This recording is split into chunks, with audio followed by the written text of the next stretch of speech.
Riverfront Stadium in downtown Wichita, where tonight we will see the Cape Mount Carmel Crusaders face off against their crosstown rival in the Bishop Carroll Golden Eagles. Both teams coming tonight 3-2 and are striving to get a solid playoff standing in the 5A division. To bring you the 2022 Holy War, I'm Gabriel Breitenbach. And I'm Sophia Gemino. The weather's finally started to cool down as we'll be looking at mid-50s and a slight breeze. On this beautiful night, both teams come off a huge win from last week, and they haven't lost to any 5A teams so far this season. However, as you said, Gabe, both teams have 2 losses, both of those coming from big 6A teams. Even with the 2 losses, both Cape and Carroll are vying for contention in 5A. And just as you mentioned, Sophia, Carroll's season so far has been a roller coaster of emotions. I mean, it started on a very high note, beating the number 3 team in 6A currently, Northwest, 51-43. However, later on in the season, we've seen them lose to teams you might not expect. Good teams nonetheless, as you mentioned, but a loss to Junction City after beating a beast like Northwest is something you're not really expecting from a program like Bishop Carroll. And speaking more to that, Sophia, what does that say about Carroll as far as their ability to win consistently and play at a high level as we enter the final stretch of the regular season and eventually the playoffs? So looking at their season as a whole, those losses that you mentioned, Gabe, aren't very monumental, but in the playoffs, it's going to be important for them to string wins together consistently. And we'll see what they can do tonight against the Crusaders, who themselves struggled to get a good start to the season, but are now looking to rally in the final 3 games of the regular season. Cape been coming out with a rough start, 1-2, as you mentioned, and after 2 big blowout wins the past 2 weeks, they're right back into playoff content. Well, they're already going to be making the playoffs, but they're going to be looking to have a good seed come playoff time with those 2 blowout wins, just as I mentioned. A big reason for that turnaround has been the team's signal caller, Dylan Hamilton. Speaking of Hamilton, he has been phenomenal this year, and he's looking to right his wrongs from last year and lead the Crusaders to a win that they haven't had in 23 years. And you can't talk about the KMC offense without mentioning star running back Amari Elias. The junior left a lot of people in awe after his Week 4 performance where he put up 349 yards and 3 touchdowns against Westminster.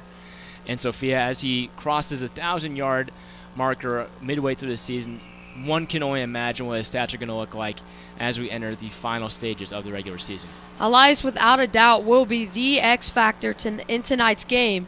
But now switching over to the defensive side of the ball, the Crusaders have really come together in the past 2 weeks, only allowing 12 points per contest, and are coming off last week's shutout.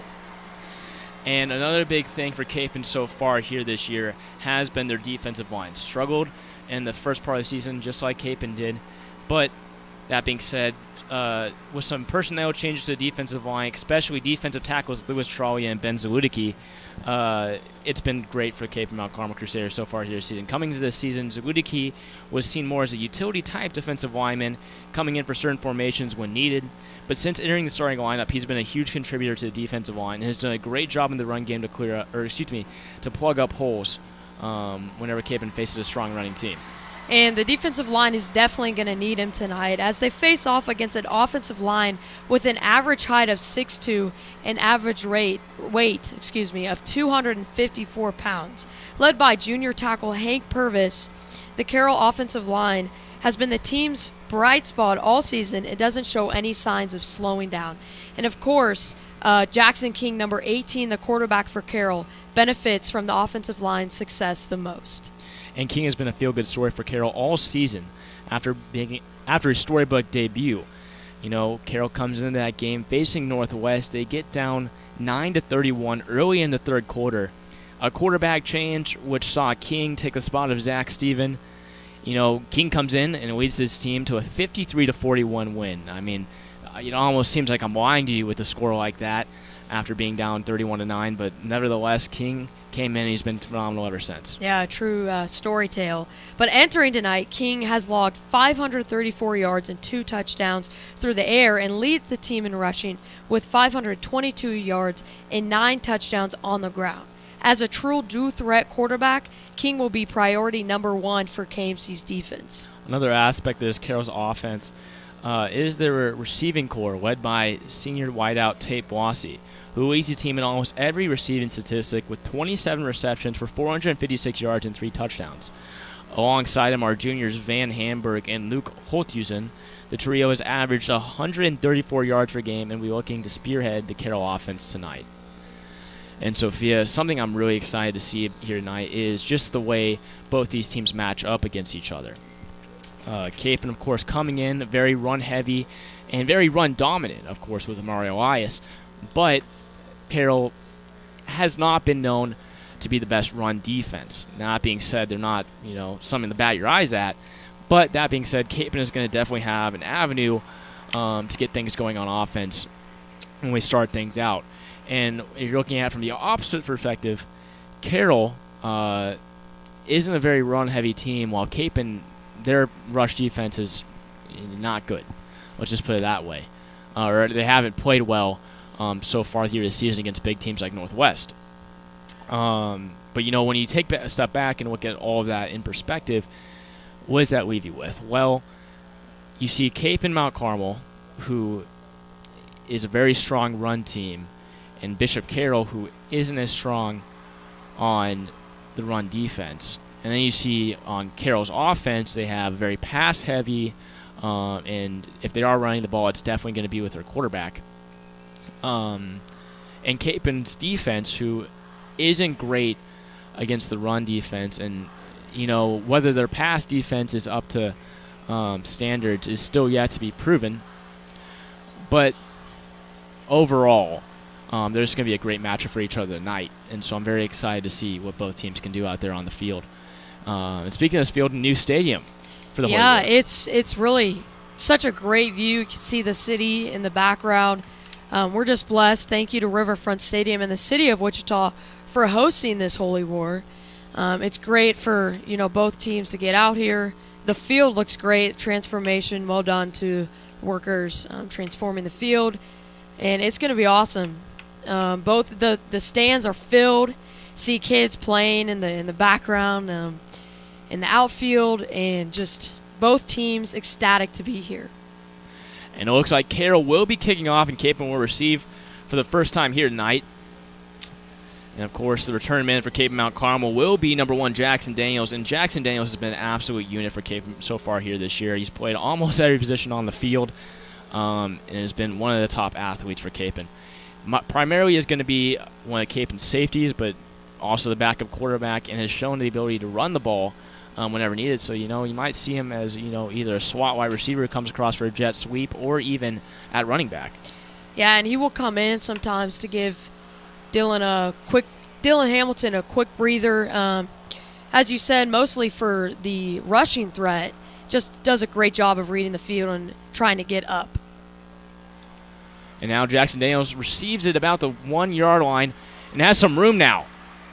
He gets it all the way out to about the 36-yard line. And if you're the Cape Mount Carmel Crusaders, you come in as underdogs. That's exactly how you want to start this game. Yeah, and as I just said before, the return, how he just sees the field well and can get upfield. A great start. We haven't seen Capen return it that far upfield a lot this season, and so great start, get some momentum going for the offense. And the first handoff does go to Amari Elias. However, this is going to be stopped at the line of scrimmage and potentially a loss here. We'll see where the referee marks it. But looks like it is going to be no gain on the play. That brings up 2nd and 10. And Sophia, this is an odd formation here for Capen. Can't see it on your screen right now, but on that near sideline, none of that's going to matter as pass is going to be incomplete and 10 for Will Antu. But as I was saying, on this, near sideline, you saw Cape Mount Carmel come out with Amari Elias in the slot, and then alongside him, split out wide, was Nathan Fury and Lewis Trollia, both linebackers, and have been used in some capacity on the offense, but we definitely have not seen them split out wide. And that formation there is a read for Dylan Hamilton.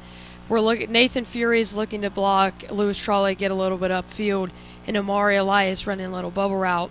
If none of that is open, as we saw the attempt from Hamilton looking for Ansi on that far sideline.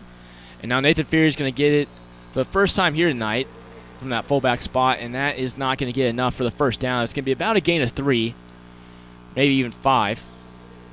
That does bring up 4th down. And for the first time here tonight, we will see number 14, Chase DuPont, kick for Capon. Back to return for Carroll is number 5, Tate Blossy, and it looks like number 82, Luke Holthusen.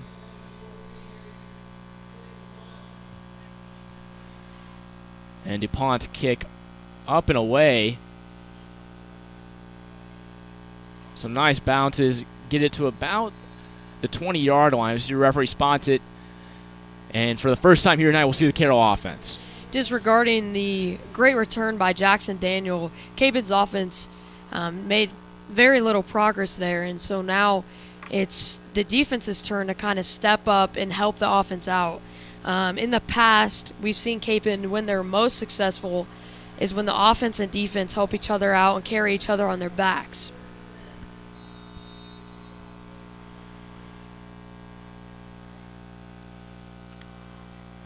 And now in the gun,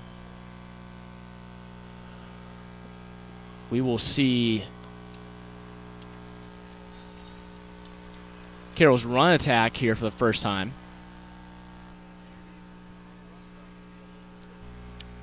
And that's good for about 4 yards on the play. Brings up 2nd down. I think Carroll tonight, Gabe, is going to use a lot of both rushing and passing threat. I know you said they're pretty strong in the passing threat. However, I think they're going to look to change it up, throw Capon's defense off a little bit. And now you see King in the backfield with Luke Holthusen, who goes out on the motion. And, of course, he's accompanied in the backfield by starting running back Brees. And now on the option play, it looks like King's going to keep it for himself. Takes a hard hit before falling to the turf. And that's going to be enough for the first down.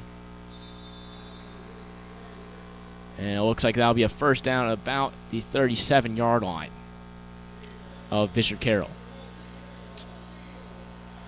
And now Brees takes it for about a gain of 7. And Sophia, that's the first time here tonight we're really seeing the offensive line and what they're capable of. I mean, that hole they just created was big enough for, I mean, I could run, 7 yards on that play just with how big that hole was. Now another handoff to Brees. He finds the outside, but great job there by Jackson Daniels to just hold on, and he gets him down after about a gain of 6. That's going to bring up 3rd and short. And going back to that offensive line, Gabe, they do a tremendous job of, as you said, creating gaps, and that really allows, especially for quarterback Jackson King, to get upfield. And now after the short gain, that's still going to be enough for the first down, about a gain of 3. And it looks like the ball is going to be placed at the 39-yard line, or excuse me, the 44 of Bishop Carroll.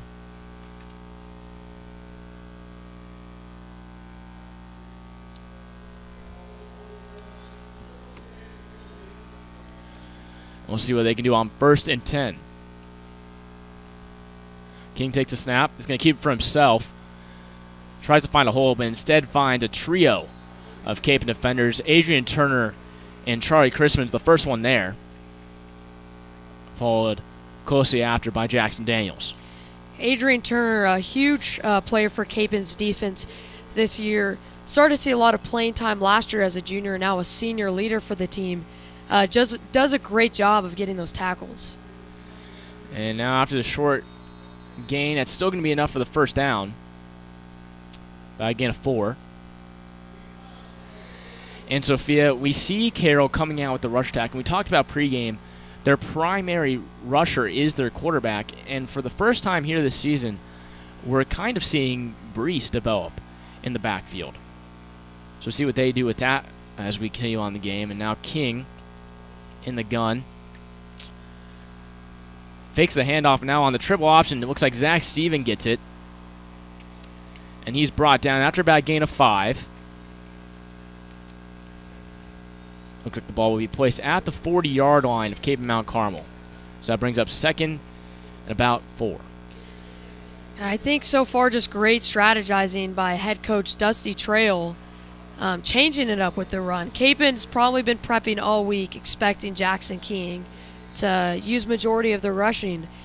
However, Coach Trail wanted to change things up, throw the defense off, and it's been working well. There hasn't been a huge play yet, but slowly but surely the Golden Eagles have been marching downfield. And now after another solid run there by Brees, well, that's going to bring up another 1st and 10 for Carroll. They're now at the 34-yard line of Cape Mount Carmel. And now King getting his players set. Sends Holthusen out on the motion. Now we see King. Tries to get the outside and does. Cuts back, and he's not going to get much more after that. That'll be a short gain on the play. It brings up not too short of a gain, as that's a 6-yard gain. That brings up 2nd and 4. Or maybe 2nd and 5. Ball's going to be placed at the 30-yard line. As now King hands it off to Brees. And Brees now finds a lane.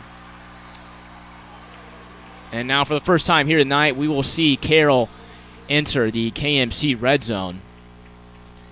And Carroll doing a great job of bouncing to the outside, really finding those lanes near the sideline. And Sophia, what can Capen do really to defend that? Honestly, it's going to be very tough. The thing about Carroll's, what I've noticed just on this drive alone, is even when a play looks like they're not going to get anything out of it, when Capen's defense is there, the players find a way to just gain a few yards. So I think just applying pressure and just trying to get to the running backs or quarterback as fast as possible will be key for KMC's defense. And now it looks like King overthrows Blasey there on the slant route. That could have been Carroll's first touchdown and the first score of the game, but it's going to be 2nd and 10 now from the 18-yard line of KMC. So now here we go.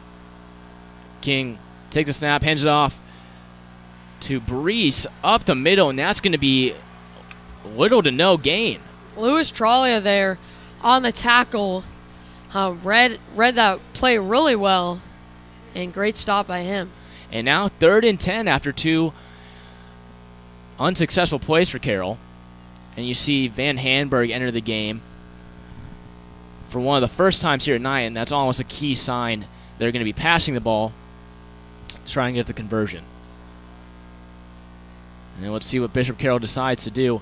And Sophia, if you're Carroll here, you might be thinking, maybe just go for the short gain here, set up yourself for 4th down, because you're definitely in conversion territory.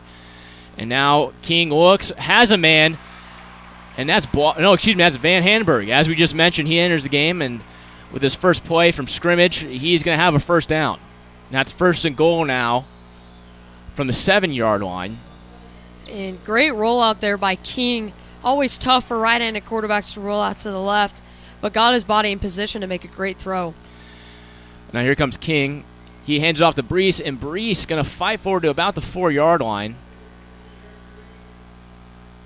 Now brings up 2nd and goal.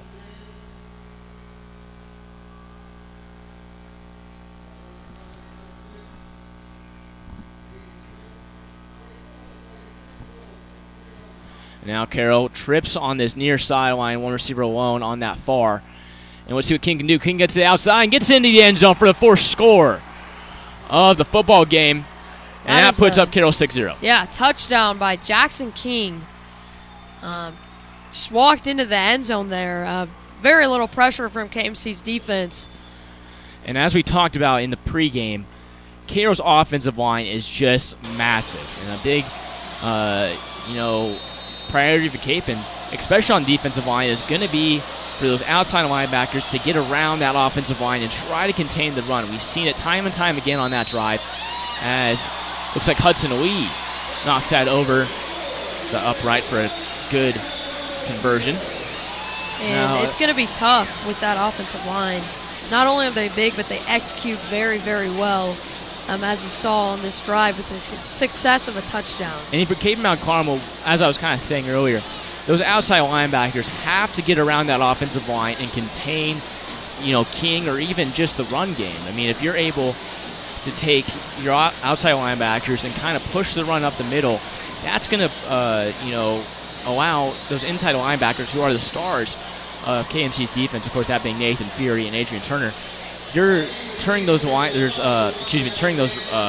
back in toward those linebackers, and you want to allow your defensive stars to shine as much as possible. Exactly. Now for the second time here tonight, we'll see Hudson Lee kick off for Carroll, and of course Jackson Daniel is going to be the return man for KMC. And Hudson Lee used to be a soccer player. Not sure if he still plays and does football, but I know he has a soccer background, as most kickers do. And that will be a touchback, brought out to the 20-yard line for 1st and 10.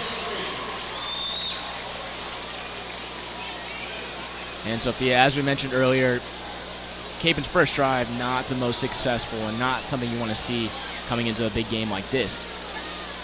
And, coming into this game on the roster, number 8, Henry Crispin, was the number one fullback for Capen Mount Carmel. Now Amari Elias takes a big carry for about 11 yards and the first down, the first of the game for KMC.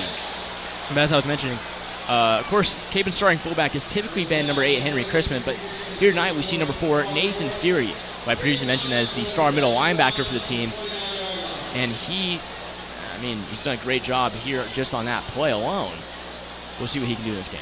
Yeah, Fury has a background on the offensive side of the ball. Was quarterback freshman year, and he was known for his rushing threat. He's a big, strong dude, and he just plow people over. So great for the fullback position.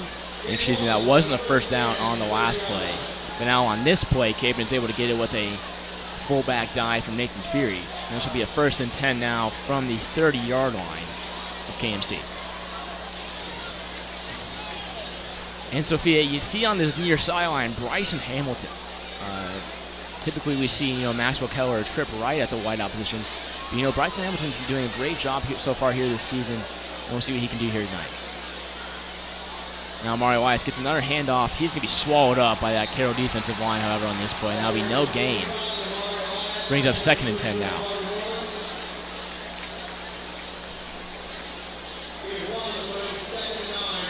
And Elias, he's just waiting to find that gap and hit that gap, and it's very difficult as Carroll's defensive line has been doing a great job of following the ball. But once Elias can find that gap, he's not slowing down. He's going to stay up as long as possible. And now Capen awaiting a call from the sideline. We'll see what they do. Now toss play to Elias. Elias tries to hit the hole but gets tripped up by his own player. And now Nathan Fury slow to get up. And now that will be 3rd and 11 for KMC. As Fury heads to the sideline and Henry Crispin comes back on. It looks like Elias might have stepped on Fury there.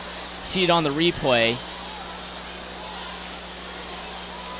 But hopefully he's okay. And now for 3rd and 11, Hamilton will take it in the gun. Running back on either side of him. We have 2 receivers on his near sideline. And now Hamilton finds Maxwell Keller. Maxwell Keller looking to make something happen. Can't. He's going to be brought down by Michael Nance, the corner.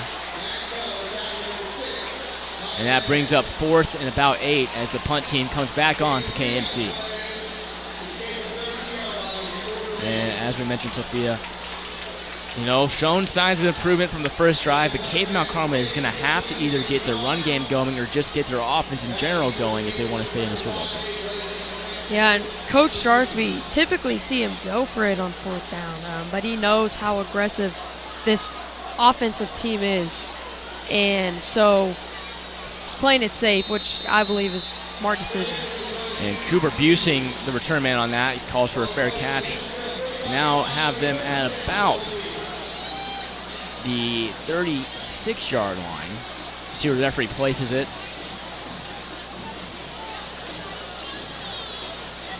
And it'll, of course, be 1st and 10 for Carroll.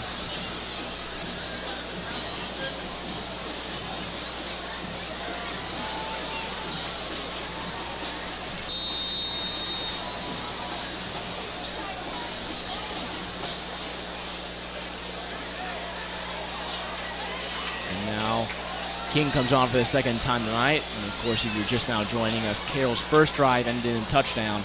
Let's see what they can do here. And now King hands it off to Brees. Or no, excuse me. That's Thomas Georges on the carry. He'll be stopped after about a gain of 4. And, you see here on this play, Capon should have had him there at the line of scrimmage, but Georges doing a great job of keeping his legs moving and is able to fight forward for a couple of yards. But if you're KMC, you're going to have to wrap up and get them down early. Yeah, as I mentioned earlier in the game, that same thing happened in the previous drive. As the Carroll players just keep going, will do anything they can to stop from getting down. And so, like you said, something Capon's defense will have to do better at. Now Georges once again on the carry. This time going to be good for about 2 or 3 yards. Brings up 3rd and short. Tackle made there by Adrian Turner. King gets his men to the line. You're going to have 3 receivers on that far sideline, 1 on the near. Still going to have a running back in the backfield alongside him. That's still Georges, number 3. Looks like defense might have jumped on that play, but the flag is going to stay in Carroll's pocket.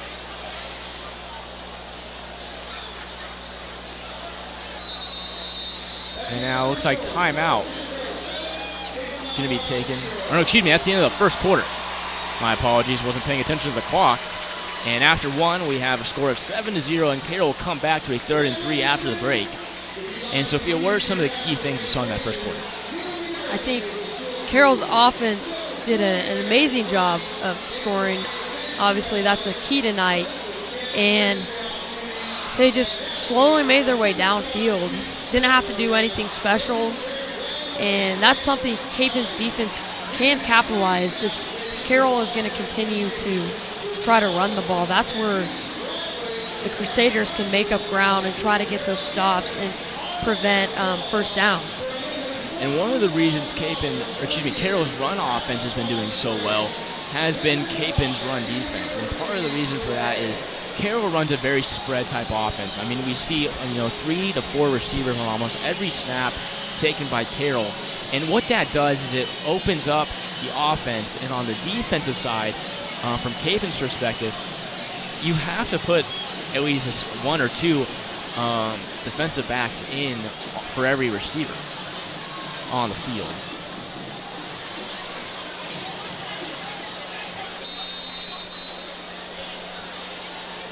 And so it allows the it forces Capon defense to spread out with the offense. And that just opened up things for the run offense. And now completion downfield. And it looks like that's Van Hanberg once again. Both Carroll's passes completed to Van Hanberg here tonight. And now Carroll on the opposite side of the field, able to convert on that 3rd down. Now with the 1st and 10. Now King in trouble in the backfield, going to be sacked. That's going to be Brody Holovach, number 55 for Cape Mount Carmel. And Holovach doing a great job of coming off the snap there and getting in the backfield early. And so one of the downsides of the no-huddle offense that Carroll is running is sometimes there's going to be miscommunications, and sometimes you're going to have slip-ups when the offensive line is, being asked to just be there so consistently and hurried up so much. Yeah, and great job by Holovach executing when he had that opportunity. Great pass there by King. That's completed once again to Van Hanberg. That will not be enough for the 1st down, however, and it will bring up 3rd and short. Carroll 2 for 2 on 3rd downs here tonight.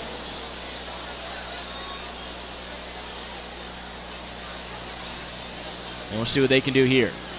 It'll be 3rd and 1 from the 25 KMC. King hands it off to hands it off to Brees. Now Brees brought down but well past the 1st down marker.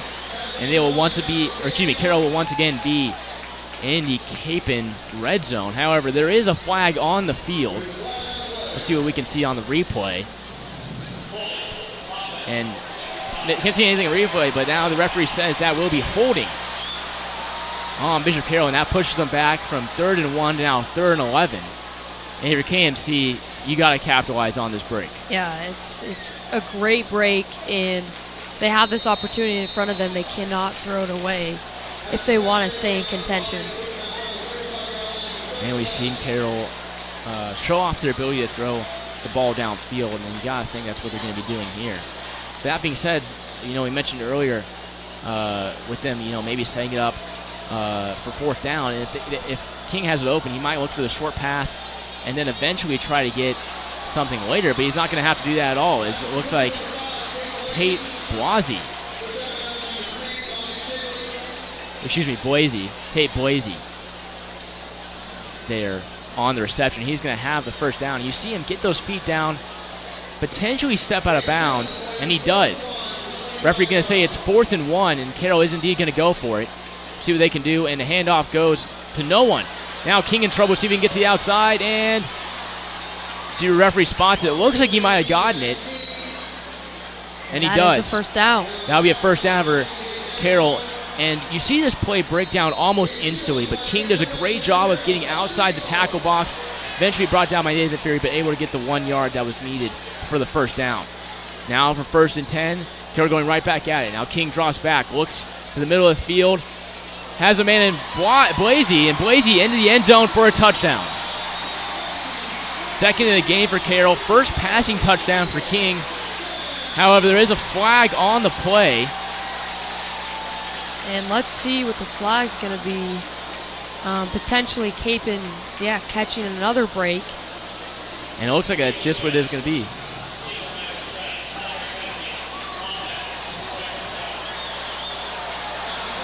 And it looks like ineligible man downfield. I don't know. Yeah, it looks like it's going to be ineligible man downfield. It's a 5-yard penalty. Sets them up for 1st and 15. But regardless, it takes the score off the scoreboard. And now King finds Blasey once again. Blasey, you can get downfield, and that's going to be enough for the first down. And Blasey completely owning this drive. Been 2 penalties now, but he's able to get those receptions and make progress for his team. And now it'll be 1st and 10 from about the 11-yard line. And we'll see what King can do. King hit not long after passing the line of scrimmage. Be a short gain on the play. Sets up 2nd and about 7.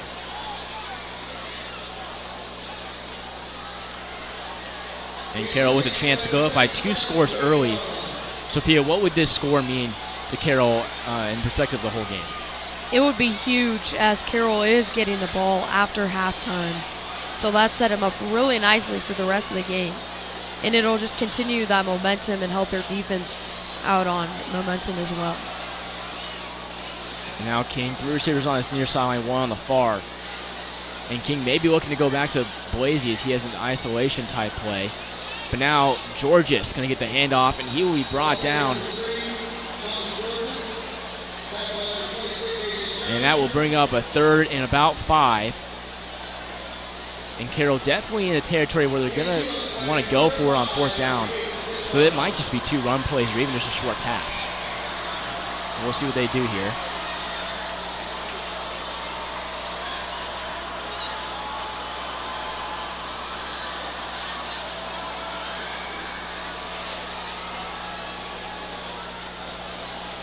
As now for 3rd and 5, King's going to have both of his running backs, in the backfield with him.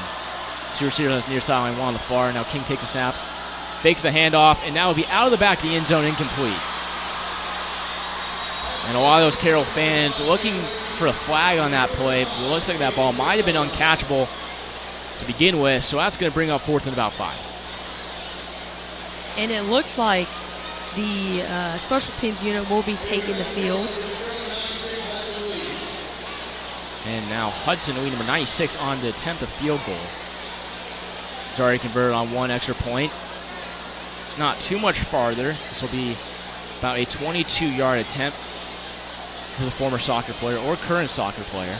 As we don't know. Yeah, we don't know. But this will be up and good. That brings the score now 10-0.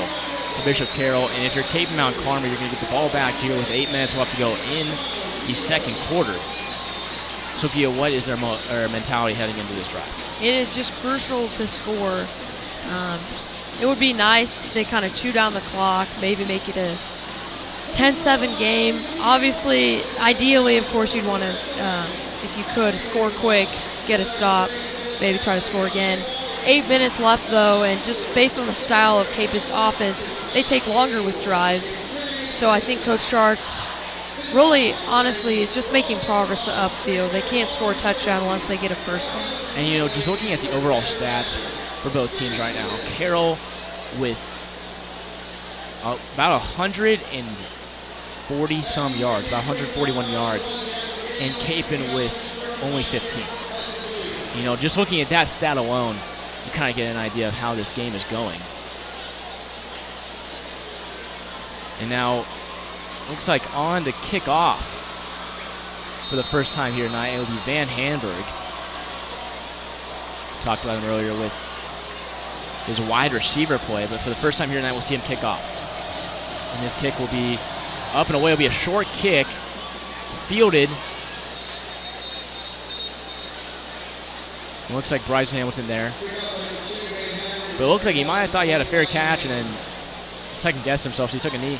Regardless, we will see 1st and 10 for Cape Mount Carmel at about the 35-yard line. Excuse me, it'll be about the 38. And so now here comes Carroll on defense. As now Hamilton hands off to Elias. Elias finds an open room. Has some green. And that will be good for about 25 yards. Elias, great job on that play to find a hole and take it.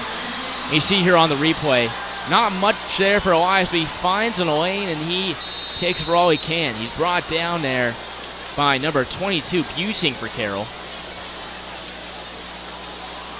And great job there by Elias. Maybe an injection of new life into this KMC offense. Exactly what the Crusaders needed. And Elias is one of those guys Cape can depend on to make those big plays.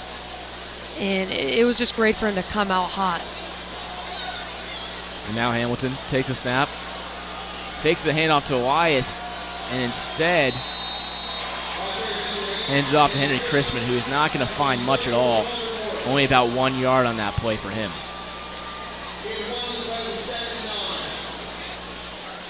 Be 2nd and 9 for Cape at the 36-yard line of Bishop Carroll.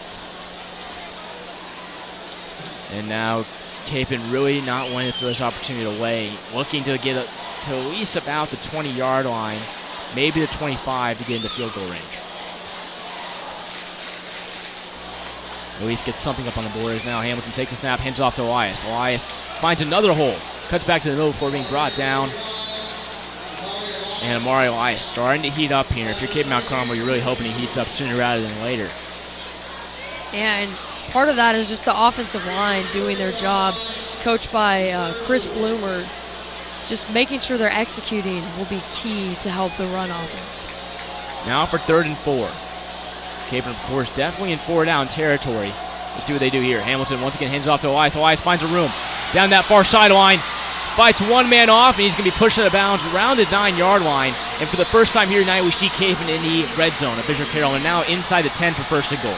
And all of this drive is Amari Elias getting downfield. And, typically we see him maybe cutting up the middle, but he's been able to get to the side, and that's where he's been finding his pot of gold in getting some yardage. So great job.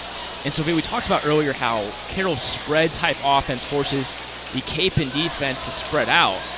And while it doesn't force the Carroll defense to come back in, Capon has a very bunched-up offense. So when Elias is able to get out to that far sideline, or even the near sideline for that matter, he's going to have a lot more room to work with, and there's going to be almost no one in that vicinity to bring him down. That being said, Carroll able to get Elias down after about a gain of 4. And it won't be 1st and goal. It'll be 1st and 10 from the 11, and now 2nd and about 6 from the 8-yard line. And I think part of the reason Capon is trying to run that ball to the left side It's because Walt Gray, who is a key player for Carroll's defense, just a great player, defensive end. And there's a touchdown with... Sorry to interrupt you there, Sophia. Oh, no problem. But Hamilton able to find Will Ancio, the D1 commit, in the corner of the end zone for Capen's first score of the night. And just like that, Capen back within 4.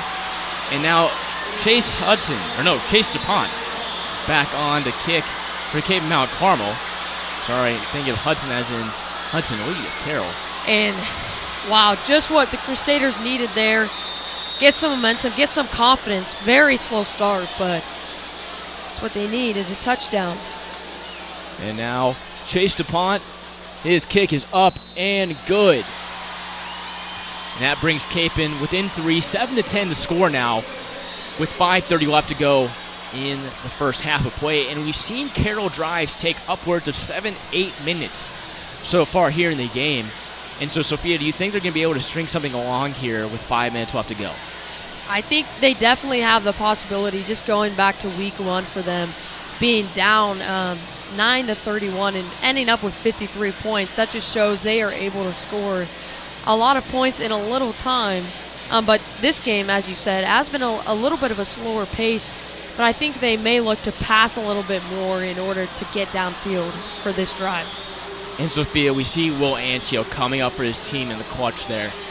If Capen is going to have a chance in this game, they're definitely going to be looking for that veteran leadership from their seniors, not just in Will Ancio, but in overall all their seniors on offense and on the defensive end for that matter.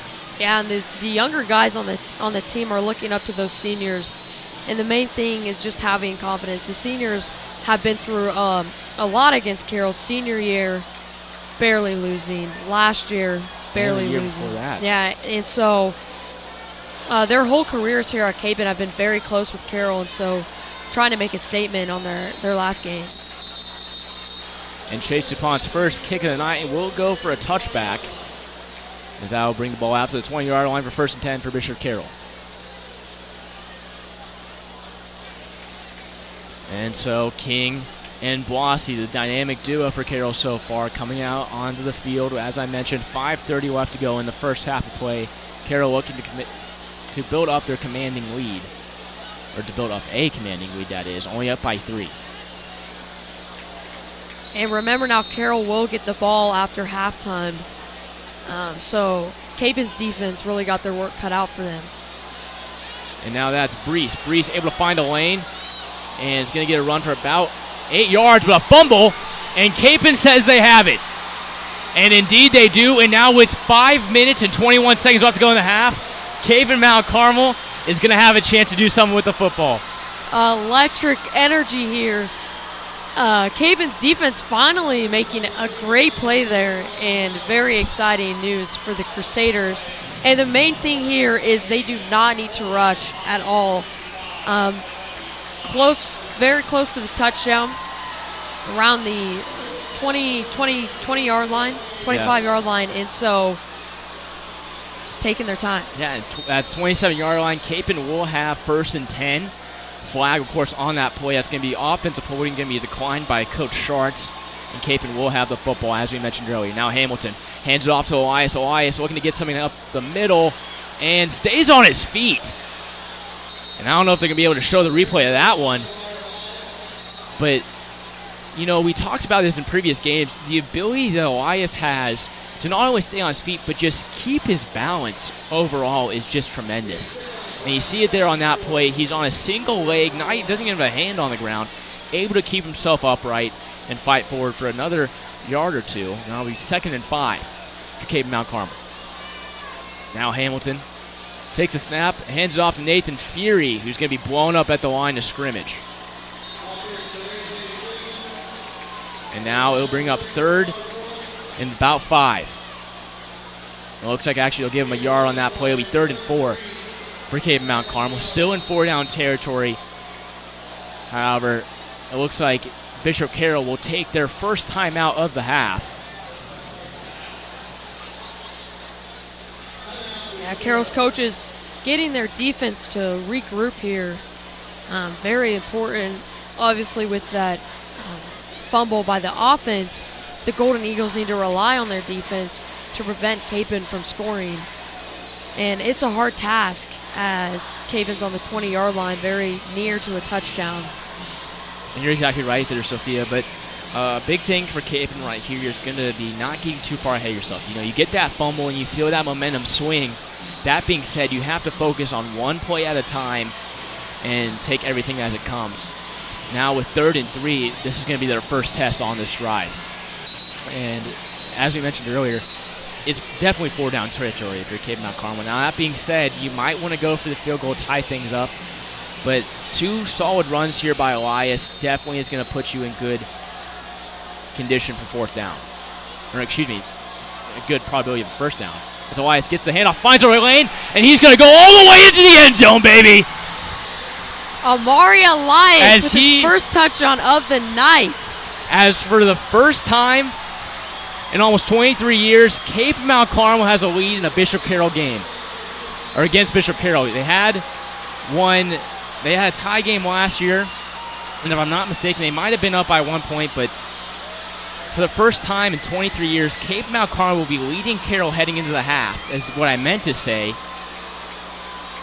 And you might have heard it come out. I mean, I'm trying to say as unbiased as possible, as Chase DuPont's kick is up and good, but it's hard for me to contain myself as Amari Elias, great carry there, gets into the end zone.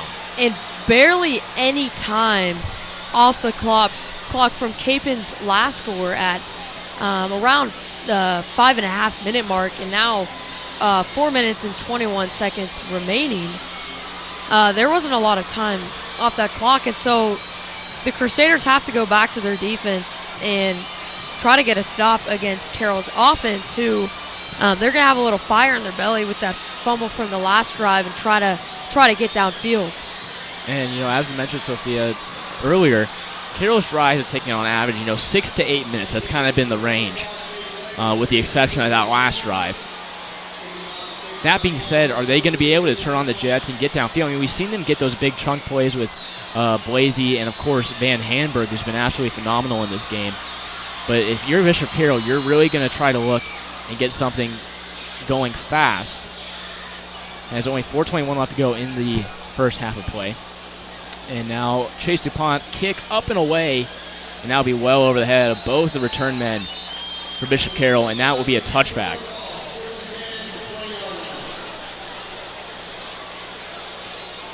And now down by 4 points, here comes King and the Bishop Carroll offense.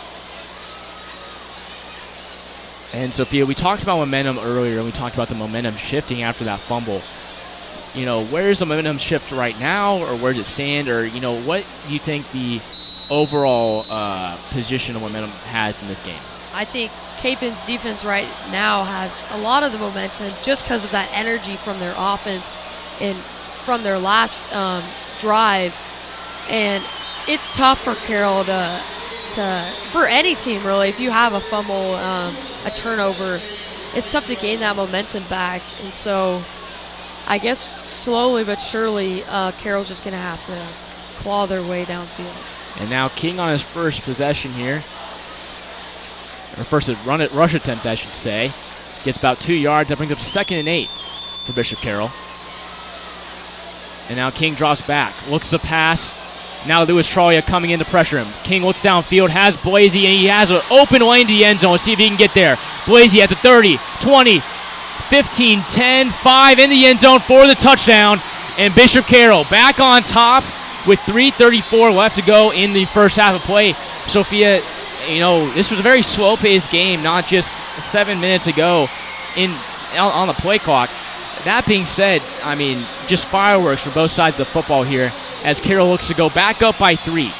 And Blasey, as I was saying, Carroll needs that momentum. Blasey providing that for them. Great job by King, seeing him downfield and getting that touchdown. And now Hudson Lee on to attempt the extra point for Bishop Carroll. And that'll be up and good. Score now 17-14, 3:34 left to go in the half, and Carroll, capitalizing on their opportunity and getting a touchdown to go back up. If you're Cape Mount Carmel here, do you think they have what it takes to get back up in this football game? potentially get a field goal or even a touchdown. Yeah, based on their last drive, they definitely have the ability to score quickly, and so I think Amari Elias is going to need to keep that momentum. His team kind of rely on him, but also everyone just do their part to help the offense.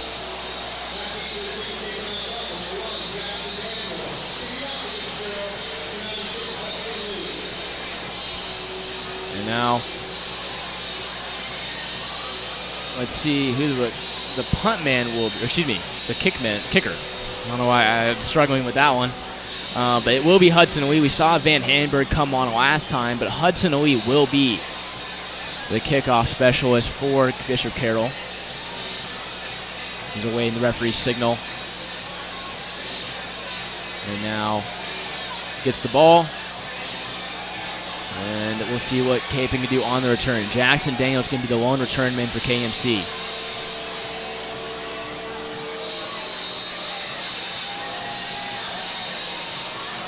And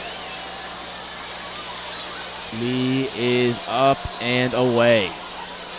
Short kick, potentially out of bounds, but it's saved there by Capon.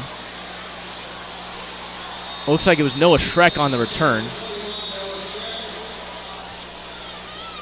And Sophia, I mean, if you're the return team on that, you might just want to let it go out of bounds. I know it's not guaranteed to go out of bounds, but it might be worth the gamble.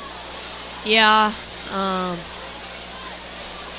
Either way, Noah Schreck, it's hard. He's a young player, just a sophomore. Hard to make those decisions quickly when you got men just flying at you. But now looking at Carroll, looks like they have a man down on the field. We'll take an injury timeout. We didn't get a chance to see his jersey number before he went down. You know, our thoughts and prayers go out to him as both teams take a step aside to give him some breathing room. And so far here tonight, we've seen Capon primarily get their yardage through the run game. Of course, the touchdown to Will Ancio coming through the air. But, you know, if you're trying to put a drive together with 3:27, you can definitely a certain amount of attempts toward rushing. That being said, you're going to have to look to the pass game at least somewhat. Yes, I agree. And Coach Shart's looking to strategize, throwing running plays here and there, passing plays here and there. And something as a program Capon has gotten a lot better at is scoring in a short amount of time. Each year, getting better at that in these tight game-like situations. Exactly right there, Sophia. And so let's see what Capon can do. As they're away in the call from the sideline. And now Hamilton gets his men to the line of scrimmage. And coming out in the I formation, they do have one receiver on this near sideline. However, this is going to be a handoff to Elias. And Elias going to push forward about 2 yards. And it'll be second and, 9. It'll be a 1 yard gain on the play.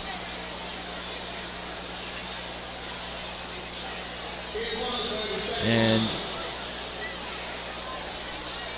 you know, Capon taking some extra thought into this play.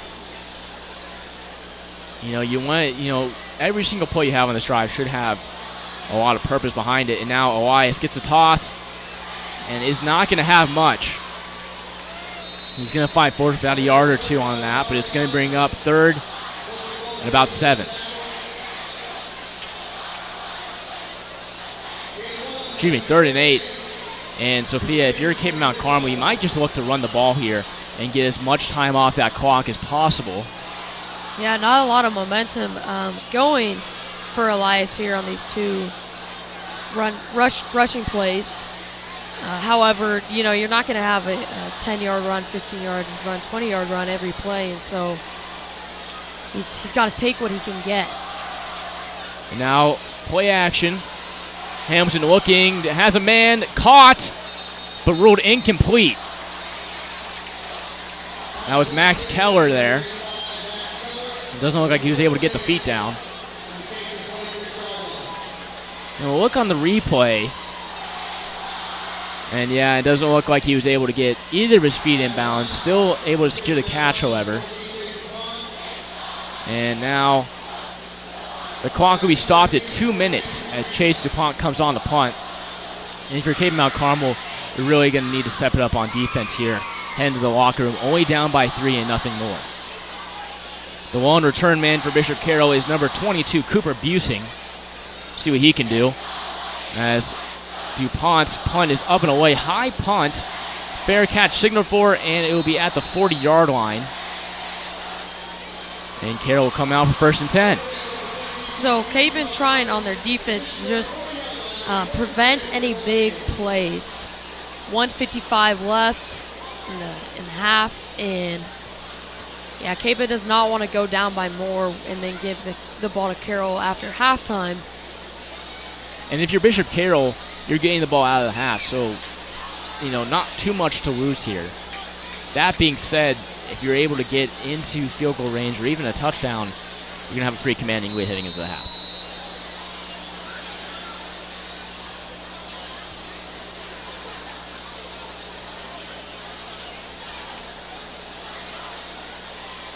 And now King takes a snap, fakes the handoff to Brees. Play action, has a man, and that is Van Hanberg. He slides, so he'll be down at the point of the catch. And now that will be 2nd and 1 for Bishop Carroll. Looks like there was no coverage there whatsoever by Capen's secondary. And that's happened a few times this game, so the secondary definitely needs to step it up. So now King fakes the handoff once again. Gets to the outside, has Blasey. That's going to be incomplete. Great job there by Dominic Shibley to knock the ball out. And that brings up 3rd and 1. Stops the clock at 1:29. And, everything's on the table here for Bishop Carroll, but one of the things that has to be in their mind is, just a regular run play. On the upside, you get a 1st down, but here they're not. But just as I was saying, even though they didn't get the 1st down here, the clock is still going to be rolling. It's going to force Cape to take a timeout, or potentially they won't. And, it looks like the timeout's not going to come. And the clock will continue to kick away. And with 1 minute and change left to go, the clock is still rolling. And Carroll going to be looking to take as much time off the clock as possible. The punter in for Carroll right now is Luke Holthusen, And the return men for Cape Mount Carmel will be Charlie Chrisman and Jackson Daniel. And now punt up and away, and will eventually be down at about the 20-yard line, maybe the 19. And now with only 36 left to go in the half, Sophie, you got to be wondering, it is nice to have all 3 of your timeouts, but if you're Cape Mount Carmel, that's 40 seconds you're not going to be able to get back. Yeah, and, it could really matter at the end of the game. But that being said, 36 seconds, not sure what the coach's strategy is here. Hopefully it looks like they're trying to get a big passing play downfield and try to get in that field goal range. And now Dylan Hamilton, first snap of the drive, hands off to Elias. Elias tries to cut back. He's going to be tangled up in the backfield. Now be a loss on the play. And we'll see what Capen decides to do here. Have all 3 timeouts. And the clock continues to roll.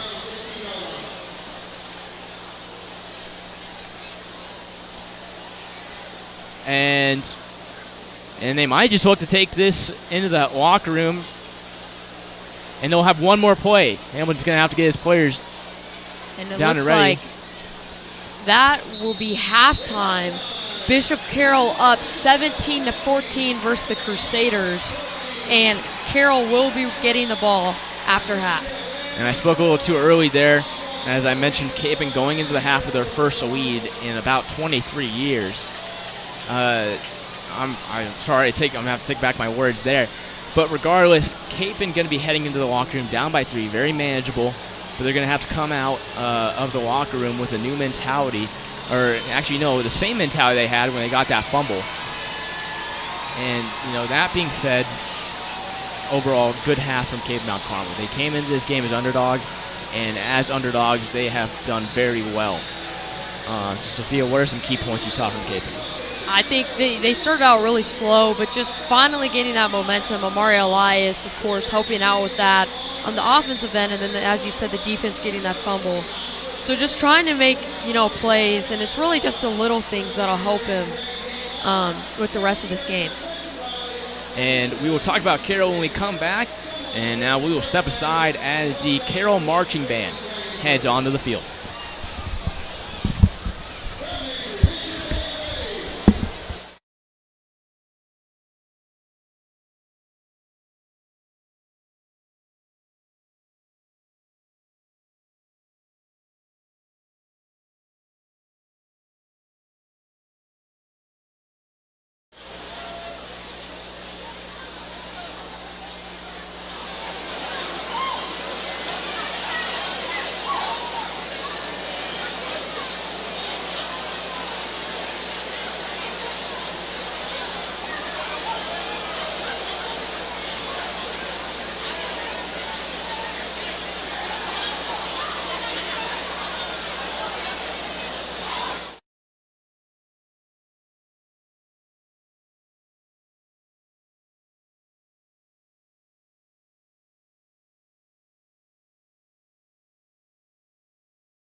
turnover in the second quarter, a couple penalties, kind of made it difficult for them. But now with the ball, they're looking to score again. They have the lead up by 3 points, and so trying to continue their rushing and passing threats.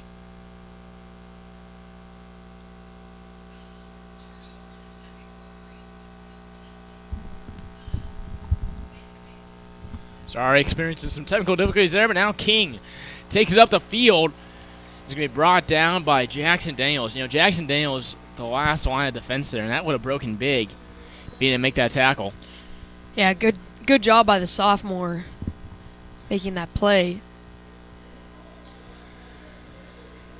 And here you go. Or here we go. Is now Georgia's in at running back. King still in the gun. Have two receivers on that far side and one on the near. Now hand off to Georges. No, excuse me. King going to keep it for himself. And now King fumbles it. Falls on it. And now Jackson Daniels able to get there on the tackle. But Sophia, something that is definitely going to be a key factor in this game will be the turnover differential.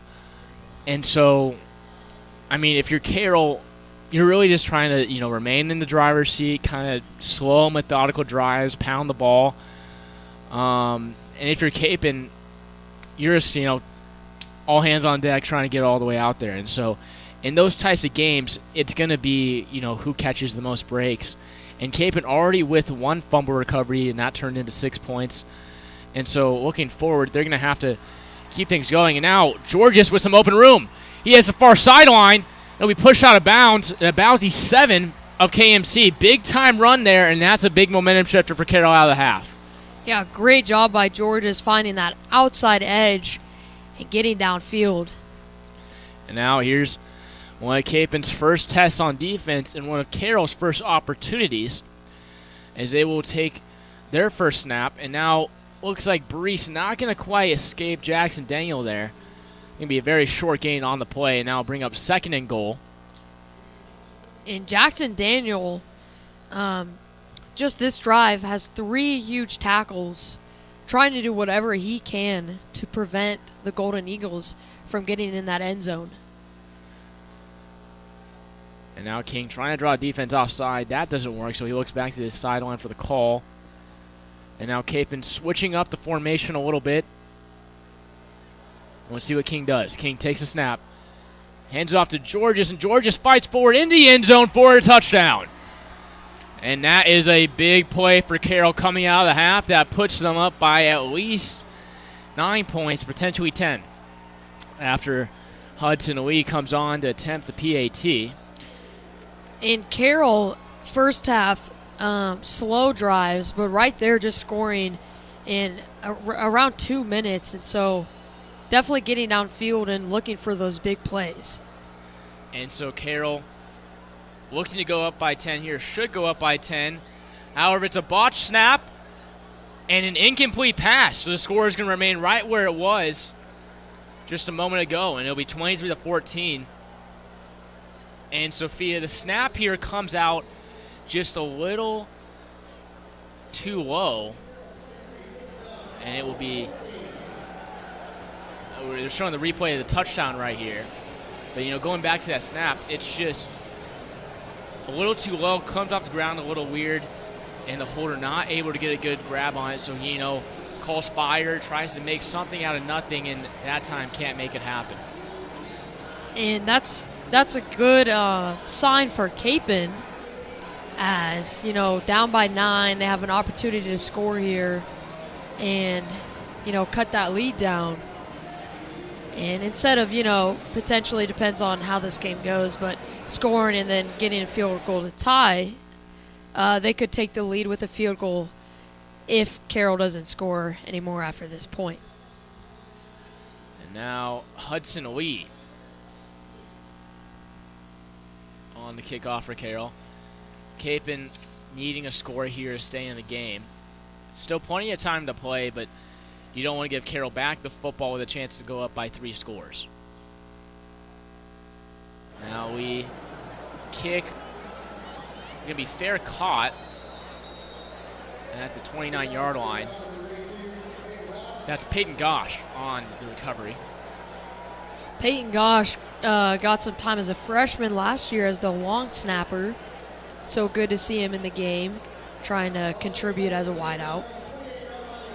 And, Capen's a lot of times use him as, they've used his big body as more of a tight end. And as we talked about earlier, Capen is really just utilizing their bunch formations.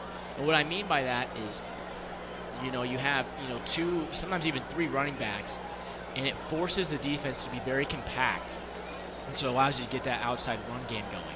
Now, Mario Elias, speaking of the outside run game, has a lane. He's going to take a big hit, but still a good first play of the half for the young running back.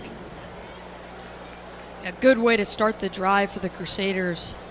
And we see it time after time, and you see it on that replay. He finds the smallest holes and makes something out of them.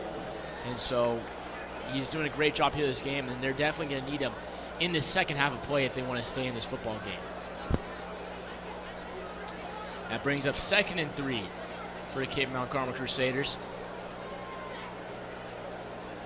As Hamilton, the offense, come out in the I formation. Looks like Maxwell Keller going to be on this near sideline all by himself.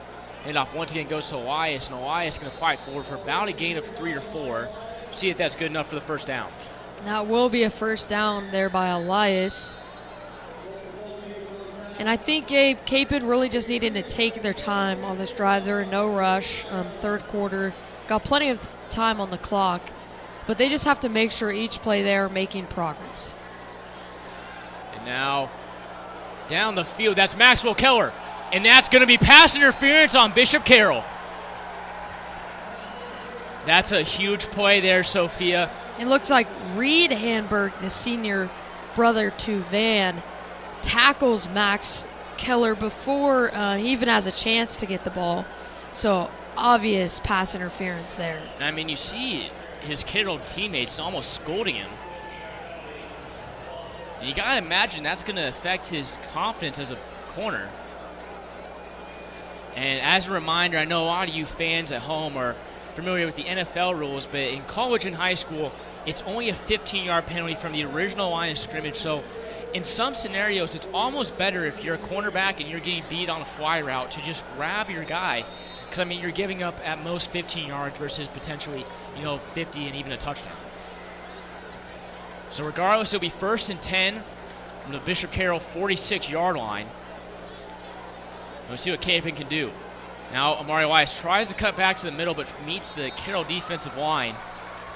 And that will be a short gain, potentially no gain on that play. Looks like Carter Morris there, the junior, on the bulk of that tackle. He's been doing a great job so far. The linebacker making a lot of tackles and, trying to prevent those big rushing plays from Capen's offense. Now Hamilton coming out of the gun, takes the snap, looks at that far sideline, has Maxwell Keller, but that's going to be overthrown and incomplete. And just like that, it's going to be 3rd and 10. And, we've mentioned this time and time again. Sharks likes to go for it on 4th down, so he might just be looking to get, 4 or 5 yards on this play, set himself up for 4th down. But regardless, Hamilton looking to the sideline for the call. They're looking to stick with the same formation. However, one personnel change. That's going to be Bryson Hamilton at the wideout position. And now Amari Elias going to keep... No, excuse me. Dylan Hamilton trying to take it on the read option play, but that's going to end up blown up.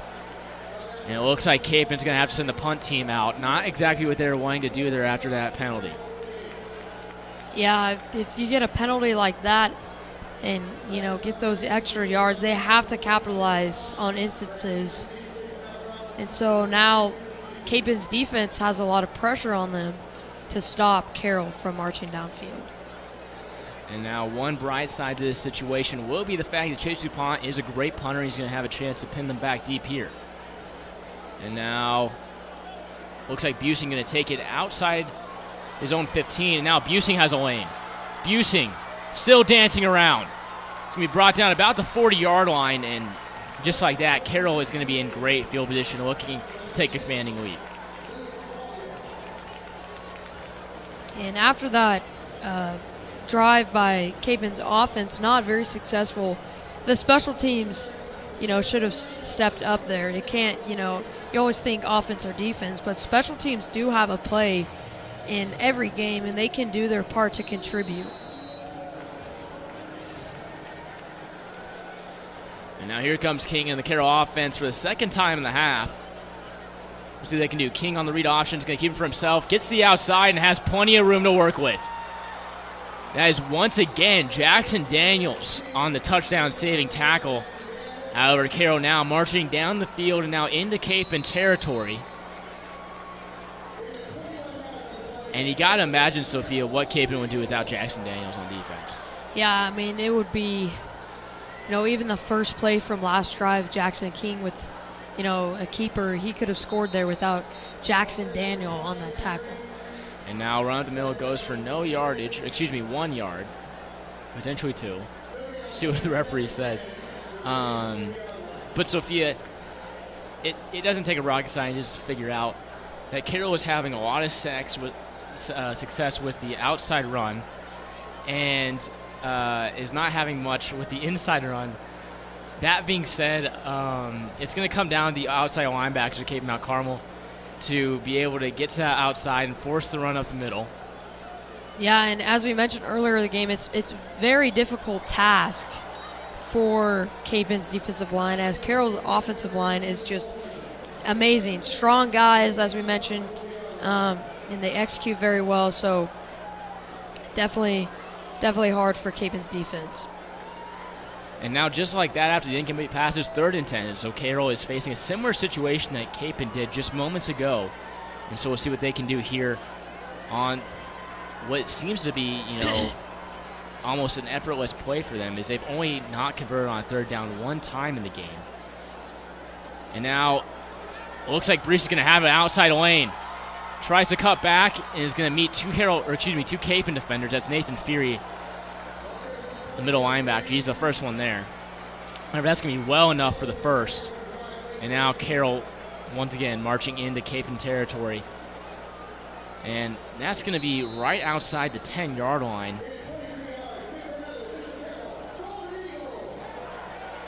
And it'll be at about the 13. It's 1st and 10. So we'll see what Carroll can do here with an opportunity to go up by 3 scores. Now Brees takes up the middle, and that's going to be stopped right away. And Fury thought he had the ball.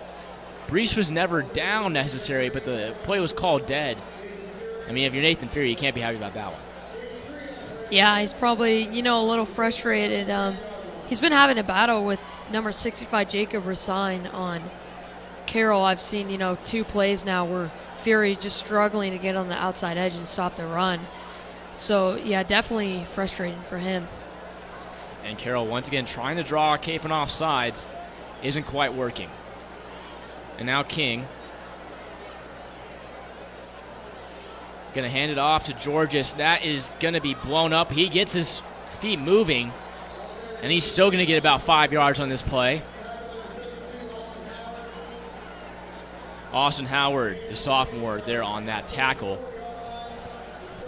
And it'll be 3rd and 1. And if you're Cape Mount Carmel, this is going to be a key play and a pivotal play in the game. As, a stop here potentially has Capen set up for a field goal. Or potentially a 4th down conversion attempt. Regardless, either one is better than a touchdown. Now King, a little bit confused, gets the call from the sideline and gets up to the line of scrimmage. He'll take it from the gun. And now hands it off to George, and this is blown up in the backfield by Louis Trollia. Huge play there by Trollia, making a statement with that great tackle, and yeah, good job. And this is a decision time for Carroll. And it looks like the field goal unit is going to come on. Regardless, Carroll will go up by 3 scores here. Or no, they'll still be 2. Only up by 2. As if Carroll if Capen scores a touchdown, it'll be 21, and if this goes in, it'll be 21-26. Let's see what Hudson Lee can do. Now Hudson Lee, after the bad snap on his last PAT attempt, is going to send this one through the uprights, and that makes the score 26-14, as I was just mentioning earlier. But if Capen is able to score on this possession, they're down by 1 score, and they've shown the capability to stop Carroll on offense once or twice. So if Capen's going to get back in this game, they've got to get something going on offense on this drive. Yeah, it's definitely going to be a group effort from both sides of the ball, but the offense really struggling. They've had, 2 drives where they got that momentum, but, slow start to the first half, slow start to the second half. So they really need to pick it up. They want to have a chance of winning this game. And Hudson will be once again back on to kickoff for Bishop Carroll. And Jackson Daniels still back to return for KMC. And, it all starts here. So we'll see what KMC can do on the return. Hudson gives his signal to the ref, and now it's up and away. That's well into the back of the end zone, it looks like. Or no, excuse me. Wynn catches it. Now Bryson Hamilton on the return. And he'll be brought down short of the 20-yard line, potentially at the 15. And so Capen's going to have their work cut out for them from the first snap. Yeah, not the greatest position that Capen's offense could hope for, but great placement there by Lee. And, not such a successful return. And now here comes Capen Mount Carmel. Dylan Hamilton in the gun. Looks to throw. That's Max Keller. He has him. And now Max Keller able to break one tackle, brought down not long after. Still going to be good for about a gain of 7. I believe that is actually Ancio. Oh, no, excuse me, Ancio sorry. with I got my 80s mixed up there. Yeah. That is Will Ancio on the recovery. He has one of Capen's only scores in this game. He had that first touchdown. Of course, the reception in the corner of the end zone. And now, second and about 4. Here comes Elias. Elias cuts back, and he has some open room. Elias, one man to beat, can't get there. But that's still going to be a monster carry for the junior. And now Elias sets his team up for a 1st and 10 on the opposite side of the field. Or excuse me, see where the referee spots it. And no. Exactly the 50-yard line will be the line of scrimmage. So regardless, Elias bring him to the brink of Carroll territory. And we'll see what Capen can do now. Now Hamilton looking, has Ancio once again. And now Ancio brought down, and it takes about 6 Carroll defenders to bring down the big 6'5", 220 tight end.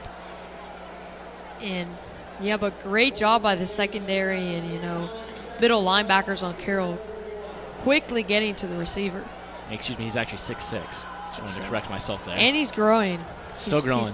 Still growing. So we'll see what his top height comes out to be. And now handoff to Henry Chrisman. Goes potentially for a yard. And a first down. So now Capen with the 1st and 10. At the 38-yard line. It should be 39-yard line. And now Nathan Thangville and Max Keller on this near sideline. And Amari Elias not going to go down. Elias, 30, 20, 15, 10. And he's going to be pushed out at about the 9-yard line. Elias looked like for certain he was going to be brought down there, but able to keep his feet going. Spins out of one tackle, spins out of another. Cuts back to that far sideline and makes something happen. I mean, look at this guy. He's running, and he is just refusing to go down. And props to Busing there for Carroll. Chasing him down, came from the opposite side of the field, and so trying to prevent that score. And so now inside the 10 for 1st and goal. Elias gets the handoff again, cuts back to the middle, takes a hard hit, but hangs on to the football. And now it'll be 2nd and goal after a gain of about 2.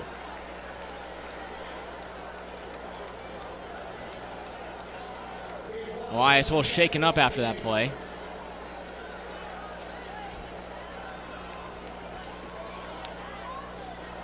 And Sophia, what do you think Capen's going to have to do here? I mean, you see Elias taking a beating. He's obviously putting the team on his back right now. But Hamilton's doing a great job, and we saw him last year, of course, ending the game on a sour note with the interception. However, he's doing a great job tonight making reads. So let's see what he can do here. And now he has a chance to make a read here, and that's Maxwell Keller in the end zone for the touchdown. Great job by the senior finding the corner of that end zone, getting his feet in, and great connection by Hamilton. That is exactly what the Crusaders need, and now only down by 6, as you mentioned earlier. Just one score, and so, nearing the end of the third quarter, this fourth quarter is going to be fun. And now Chase DuPont to attempt the extra point. And this extra point doesn't have a whole lot of weight to it, only changing the lead now down by 5. Extra point is good, however. But, in the grand scheme of things, that's not going to change a lot as far as, what your game plan is. Still need to get a stop on defense, and you're going to need a touchdown to go up. Yeah, Crusaders, hoping obviously to force a turnover like they did in the first half, or just really, force a punt or something like that. Slow down Carroll and what they've been doing good so far this game. And so, if you're a Cape and Mount Carmel, we talked about them getting too far, or not wanting to get too far ahead of themselves earlier in the game when they had that fumble recovery. In this instance, it's going to be a similar situation. You get the touchdown, you don't want to get ahead of yourself. And, we've seen on time out of time on their defensive drives, Carroll gets a big play, and then it's hard for Cape to pull themselves back out of, shoulda, woulda, coulda kind of mentality. And so if you're Cape Mount Carmel, it all starts here with Chase DuPont's kickoff, and we'll see what he can do here as he gives the signal. And this will be a high kick, a short kick, and Holthusen going to field it about the 15. He cuts back to the middle, and is going to be tripped up there. That's Adrian Turner on the shoelace tackle. We'll see where the referee places it. It's going to be around the 30-yard line. But as I was saying, Cape can't get ahead of themselves. You have to be in the moment and 100% in the moment. Got to take it one play at a time and take things as they come. Yeah, and I think, as you mentioned, limiting those big plays, they just have to execute every single player on the team and, try to force Carroll to just take a few yards at a time. And it all starts right here. A pivotal drive for Carroll will start in the hands of King. King hands it off. No, he doesn't. That's a read option play, and he's going to be blown up after a gain of about 4. Great job there by what will look to be Brody Holovach. We'll see who it is on the replay. And yes, it looks like that's Brody Holovach on the tackle. Great job coming off the defensive line to make that tackle on the quarterback. And King now facing 2nd and 7. See what Capon can do on defense. Now King gets the call from the sideline. Taking in the gun has Georges on his left side. King takes a snap. Looks at far sideline, fakes a pass. Looks downfield. Has Hamburg, now be incomplete, overthrown. And, cameras aren't going to catch this, but you see Louis Tralia helping up King after the late hit. And, not too late, but still, showing the sportsmanship that Capon possesses, or Capon players possess. And, and that goes without, that's a priceless asset as a player. Yeah, for and King sure. A little bit shaken up after that play even. We'll see what happens. He's facing a 3rd and 7, so his team is going to have to come up with something here.